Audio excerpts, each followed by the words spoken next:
You know, I don't feel like I do enough to talk about dedicated rom-com anime on this channel, so today we're gonna talk about a dedicated rom-com anime. I love anime rom-coms. There is something unique about them. They have this different blend of humor, different kind of relationship dynamic that always makes them just a bit more ridiculous, you know? The humor just a bit more crazy than you get out of a typical, you know, Western style rom-com. One of my favorite anime of all time, Toradora, is itself a rom-com. It's not the best anime of all time. It's not gonna win any awards for its groundbreaking story, but the way that it tells its story is hilarious and engaging. And another anime along that line is the anime we're talking about today, Netflix's own Romantic Killer. Romantic Killer follows Anzu Hoshino, who is a first-year high schooler who's a bit of a gamer dweeb. She has three things that are core to her being: chocolate, video games, and of course her cat Momohiki. Though of course she's also just obsessed with cats altogether. But one day when she settles down with some chocolate and Momohiki to play a video game that she's been really looking forward to, a little wizard thing appears from the screen and tells her that she needs to find love, and in order to do that, they're gonna take away all the things that she loves. And so chocolate, her cat, any cat, and all of her video games disappear from the world. Well, not disappear. They are pulled away from her. She's not able to get access to them, basically. And from there, she's told that she has to find love, or these things will never be returned back to her. But Anzu is not the kind of character to take this lying down. She immediately jumps into action, pummeling this wizard for her stuff back. But to no avail, as Riri, the wizard, is wanting to secure their fat bonus from their work so that they can, you know, they gotta get paid. Come on now, we gotta think about the career here. So of course Riri doesn't back down. No matter what Anzu wants, Riri is going to fill her life with hot anime boys who want to date her, and she is gonna have to deal with it. And deal with it she does by refusing to fall in love with anybody. This is supposed to be a romantic thriller, a romantic story of love and attraction, but she is the romantic killer. You see, that's the name, the title, there it is. She's gonna kill any type of romance that comes her way because she does not want it. She does not want to be forced into this. She does not want her stuff taken away. She does not want it at all. End of story. Hot dateable anime men? Bring them on. Gonna reject them, no problem at all. That is of course until Anzu literally bumps into Tsukasu Kazuki, who is a cold, reserved kind of guy who doesn't really want to date anyone, has people throwing themselves at him constantly. And of course, this works for Anzu because she's not wanting to throw herself at him either. But then, of course, things happen, situations occur, and they have to live together, and all this romantic situations that come from such things. But that's not all, because her world is gonna be filled with hot anime guys. There's also Junta, her childhood friend who just appears back in her life and goes to her school. He's tall, muscular, attractive, really great at baseball, all the things that, you know, the people like, you know. You got one of them sports stars who's really sweet and kind and caring. And then of course you have Hijiri Kogane, who's a bit of a spoiled brat, kind of wealthy, I'm above it all type. And all these anime men get involved in her life in different ways, and Anzu has to find ways to reject them all, because again, for one, doesn't want to date anybody. It's just not a thing that she's looking for right now. And also doesn't want to be forced to and wants her stuff back, so she needs to get Riri to give up on this. The anime then follows Anzu's actions and misfortunes in trying to avoid these romantic situations as an all-powerful wizard tries to do everything they can to force her into romantic situations, no matter what she really wants. It is a interesting but also hilarious tale that I'm just gonna say it right now, I'm gonna recommend you watch this. But if all that alone didn't sell you on that, if that ridiculous plot did not sell you on this story, I would want to also say that it has pretty good animation. There's also just a lot of just fun, ridiculous humor in it. The show never feels like it needs to make Anzu attractive or perfect at all times. In fact, it goes out of its way to prove that she's not. She's a kind of selfish introvert who has a horrible taste in fashion, only wearing, you know, cat clothes all the time, playing video games, not really involving themselves with other people. She is ridiculous. She is loud. There's so many moments in this show that animates her as being just unattractive in a lot of ways, or like, you know, unconventionally attractive. But it serves to humanize Anzu a lot. And also her unwillingness to go along with what's being thrown at her just really makes her an endearing fun character to follow. Because sometimes in the anime, especially in romantic shows, there's always these characters who feel like you get protagonists you just want to throttle sometimes. You just like stand up for yourself or do something, you know? Why are you so like there's this impossible level of meekness that they have. And Anzu does not have that at all. Anzu is very in your face. If she's mad, she's gonna tell you that she's mad. If she is being mistreated, she's gonna stand up for herself.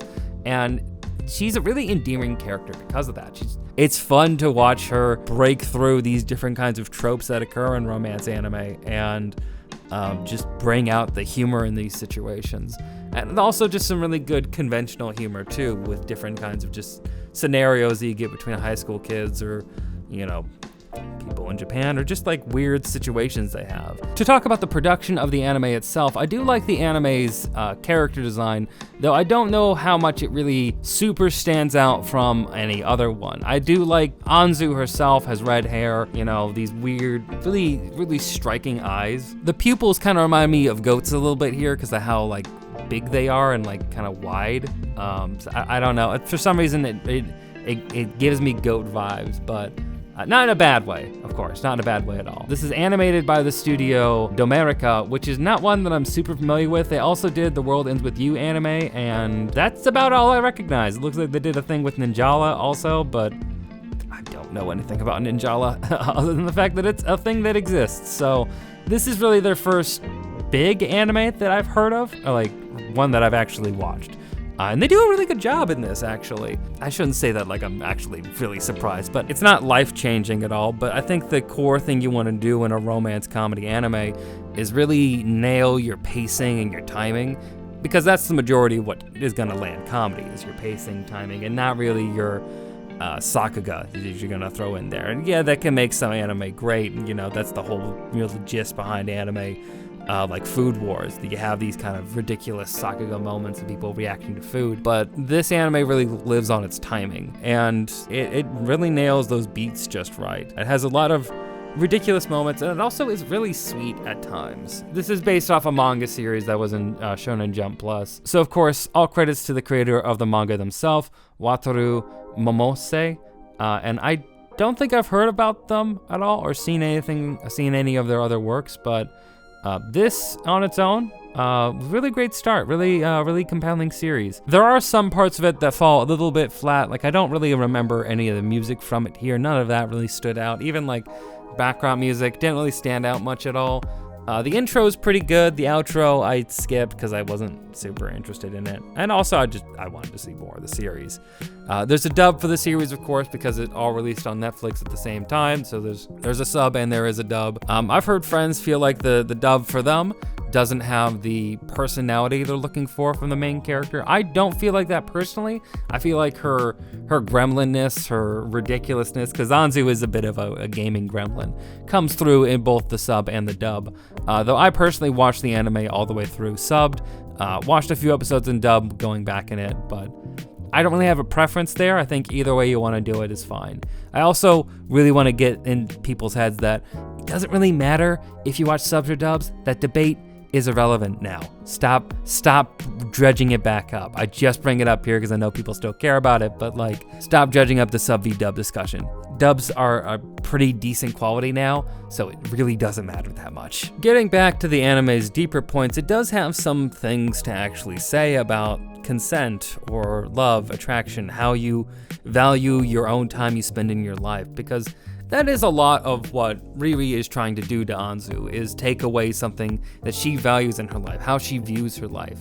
And I think in some ways the show tries to point out that, yeah, these are things that are valuable to her, but also she's not giving any time to socialize with people and, you know, do something else outside of staying inside and playing with her cat and playing video games.